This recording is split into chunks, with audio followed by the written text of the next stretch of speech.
Ladies and gentlemen, we are here with the top mountain bike products for July 2023 with our monthly coverage of the best stuff that mountain bikers are buying and riding and loving. So let's tell you about the good mountain bike products. Let's do it!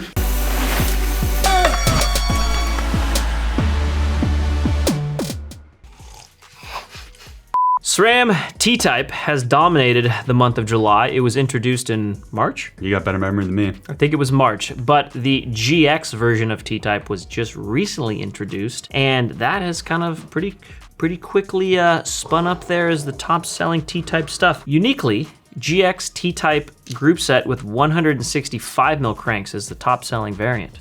I believe it. People are going shorter and shorter with the crank length these days. And that You makes too. sense. Yeah, I am as well. I got 165mm cranks on my new Forbidden Druid V2, and it's pretty nice. Less rock strikes. I don't really see a lot of downsides. Yeah, pretty marginal downsides. I think longer cranks at some point, the theory was, oh, you have more leverage, a bigger circle, maybe has some weight to it on the road side of things, but less on the enduro and trail and mountain bike side of things. And with how low bikes have gotten over the years, having a 165mm crank really does help out with mashing your pedals on rocks when you're riding your bike. And that's not really fun, you know? Yeah, but now if you smash your derailleur, the T-Type, if you didn't know, it does not use a derailleur hanger. It mounts directly to the frame via the UDH, Universal Derailleur Hanger Standard, so it only fits bikes that use UDH. It's all very modular, so if anything individually breaks, are you gonna break that right now? No, I'm taking it apart right now. So if anything individually breaks, you can replace just pieces of it, which is pretty amazing. The actual main body of the derailleur is nearly indestructible. We made a video where, who was that standing on the derailleur? Trevor. Trevor was standing on the derailleur. I think it has like 3 million views.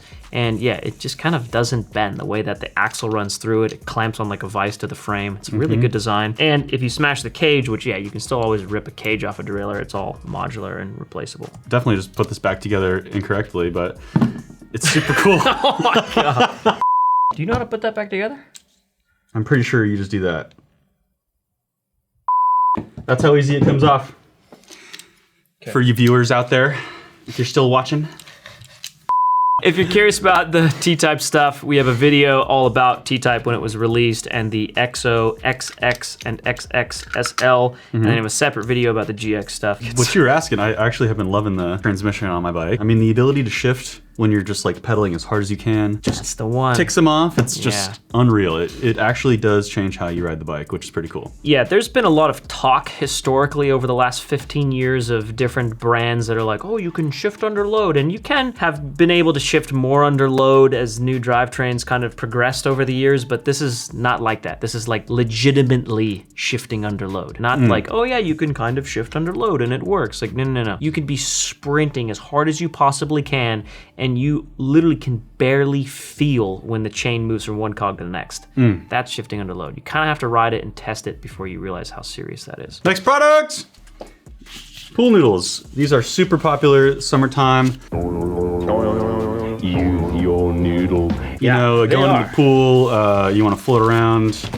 And not only do you want to float around in the pool, but you want to float around on the trail. This is the Vittoria Airliner. This one in particular is the medium size. It goes on tires up to 2 by 2.5. 0.25 to 2.5. So 2.25, pretty much 2.5. every mountain bike tire for the most part. Tires. And yeah, these are a popular alternative these days to Cushcore and others because they're a little bit lighter. Yeah, Vittoria's come out with a few pretty impressive inserts in the last 6 months. Yeah. 12 months. The Airliner Light, 55 grams only. That is cool. That's if you're pretty on the impressive. XC side of things, but yeah, current most popular sort of trending tire insert is this one. These are pretty rad, especially if you just run them in your rear tire, because if you're prone to either flatting or denting rims, a liner makes a ton of sense. And this one doubles as a awkward pool noodle that you can use with your children Yeah. in the pool. You know, or maybe you shouldn't. There's probably a disclaimer that says I'm don't sure do there's that. some We're sort gonna of have to contact legal- the legal team about that. Yeah, legal jargon about that. But up next, we've got the Fox Transfer Post, the Performance Elite version. This is a fantastic dropper post. New, not really that new. What is this, new in 2021? Our newish version where they sort of redesigned this portion of it and the clamp portion of it. Yep, and lower stack height and removable collar to service it. This is a super solid post. It's a Fox Transfer. I mean, Really, Yeah. what more do you need to Good, know? reliable. The Performance Elite is awesome. It's essentially like Kashima is really, you're just kind of paying for looks and bouginess. And if you're really more concerned about value, Performance Elite Fox Transfer, which is all black, is awesome. Yes, but still aesthetically pleasing. Yeah, it's basically the same, just not Kashima. And the aesthetic pleasurability of Kashima would be subjective, I would say. It's certainly subjective. A few moments later. There was one mountain bike brand that we actually has been trending a lot this summer, which is Salsa. Salsa is kind of a sleeper brand in the mountain bike scene, at least. They're not a sleeper brand in gravel adventure and that side of the world. They're very prominent and super well known. But on the mountain bike side of the world, they have the Horseyth, the Blackthorn, the Cassidy. Yep. You've ridden a couple of The those. Blackthorn. Yeah. Blackthorn, that's what it's called, right? Yeah. Yeah, the We have a Blackthorn. full video about that. We and you're do. shredding in it. Oh, dude, sick. We also got that awesome photo of you while you're on that bike, and you're And I'm like, like about to crash, and I'm like, whoa. They have a couple really good enduro bikes. They have a really good, what they call a drop bar mountain bike, which is their Cutthroat, which I had for a super long time, and I'm gonna build up another one because I love that bike. I put flat bars on it. It's what I call a gravel bike. Check out Salsa. They also have a bunch of really well value priced bikes these days. So if you're looking for a good mountain bike that's in that sort of, you know, $2,800 to $5,000 price point, they're extremely competitive. Yeah, full suspension, hardtail, you know, cross-country trail, you name it. Other popular bikes at the moment that have been trending this summer is Crestline, which is a new mountain bike brand, which I would originally was kind of going to be just an e-bike brand, but then they made a downhill bike. Really cool, unique new brand that is actually founded by a friend of ours, this guy named Troyden. We had him on the MTB podcast recently.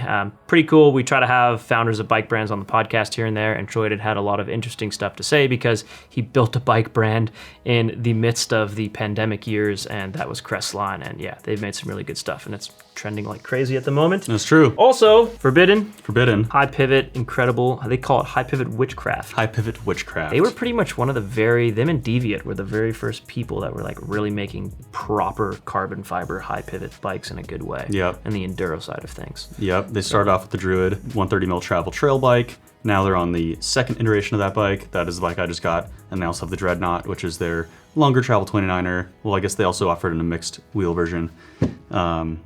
But yeah, super great bikes, high pivot. I am actually curious myself if any of you have bought a bike this summer season. Can you please drop a comment below and let us know what you bought and why you bought it? It's an interesting time in the bike industry where there's a number of new things and certain bikes on sale and a lot of used bikes, and I'm just curious what you guys are buying these days when it comes to complete bikes. So please drop a comment below. Speaking of below, what up next? We got the Intermission. oh. A few moments later. Next up, if you have a RockShox fork and are looking for a damper upgrade. This is the Charger 2.1. No, it's not the most recent version of this damper. Charger 3. Charger 3. But this is still a great upgrade for a lot of RockShox forks. Definitely. And it is also a great price, so I Yeah, don't know. these are currently, at the moment, just over 30% off, which is an incredible deal Wow. for these things. They also fit some of the slightly older forks, I think 2018 and newer, whereas the Charger 3 only fits 2021 and newer, I believe. But that is basically the entire feel of your fork, almost entirely, not entirely, but almost entirely goes down to the damper. And RockShox and Fox make forks that you can change out the dampers and buy upgrades to them. This is a really popular upgrade, so if you have a fork that has a different damper and you can upgrade it to this and it's compatible, huge change in how your fork actually feels, and definitely a really competitive price point at the moment for, yeah, if you had like a 2019 Pike or Zeb, like, Revelation. yeah, that would be This would be like, one heck of an upgrade to change the feel of the fork. wow, and a lot more adjustability too, which is nice. Speaking of which, Battery. battery, and we're not talking about Assault. Hello? That's not funny! SRAM, battery, Axis, ETAP, you know, whatever you want to call it. just says SRAM accessories on It's it. just an accessory. I wonder who made the packaging decision on that. SRAM Yeah. accessories. SRAM accessories. Like, oh, you want to accessorize your drivetrain with this battery? Just so you know, I'm a bit of a tech nerd, and I can tell you some interesting facts about batteries, which are worth noting. Yeah. Is that the manufacturer battery, in this case and in many other cases, also things like GoPros or laptop batteries, things like that, the actual manufacturer brand battery almost always, 99% of the time, has a better capacity and longevity. So capacity is how much it can obviously hold, even though it says, oh, they're both 5,000 milliamps. Well, like one actually isn't when you test it if it's like some generic AliExpress battery, and the other one that's double the price actually does have that. And longevity, how many times it can go from 0 to 100 charge. Huge difference in branded batteries that are more expensive as opposed to the generic or, what'd you call these things? Sneaky AliExpress ones. I'm trying to find a non-offensive way to mention. When it comes to your derailleur actually working on your ride, I would advise buying the brand name battery from SRAM. Do they even make counterfeit ones for these yet? I just gotta assume they did because everyone makes knockoff batteries for GoPros and everything else. I don't know, but I bet a bunch of people are looking right now. But you should also have one of these. They last about 20 hours on your derailleur. You know? Just depends on how much you ride and how much you shift. Yeah, that is true. But it is important to keep one of these with your bike if you don't always remember to charge it, because sometimes you will actually go out there on your ride and remember you forgot to charge your battery. Yep. It's nice to have a spare sitting somewhere. Yep. Or another great idea is if you have two of them, you can keep one on the charger or right there next to it once it's full, and then you just go swap them out, and then you're good to go. Never got to worry about it. You like that? That's pretty good. Right? If you're a very diligent, disciplined, and organized rider. Yeah. Are you? Yeah. Because that's what I've been doing. My hat now. This is totally my hat. A couple products from the brands that we own.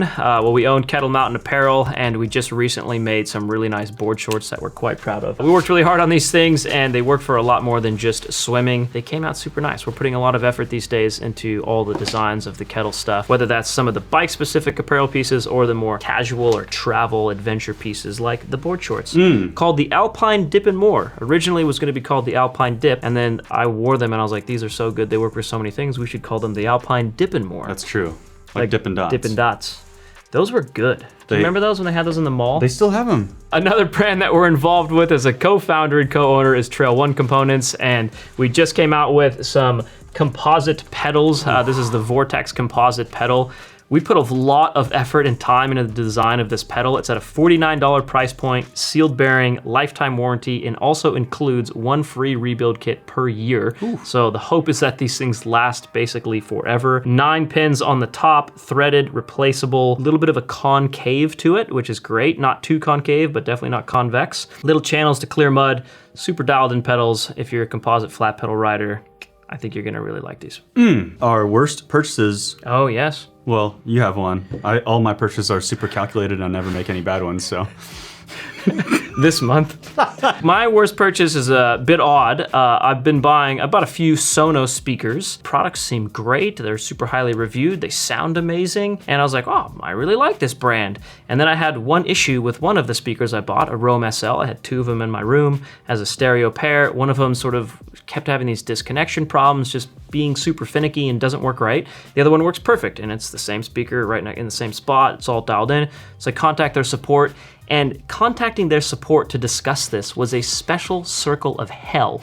And I was utterly bewildered at how bad it was. They were just sending me through these loops of, did you try this? Did you try that? Well, you're gonna have to contact us when this issue happens, and then so we can run the dot. It was crazy. They were just trying to waste my time to get me to F off. Can I help in any way? Get me the manager right now. And now I hate Sonos, and I would like you to never buy their products.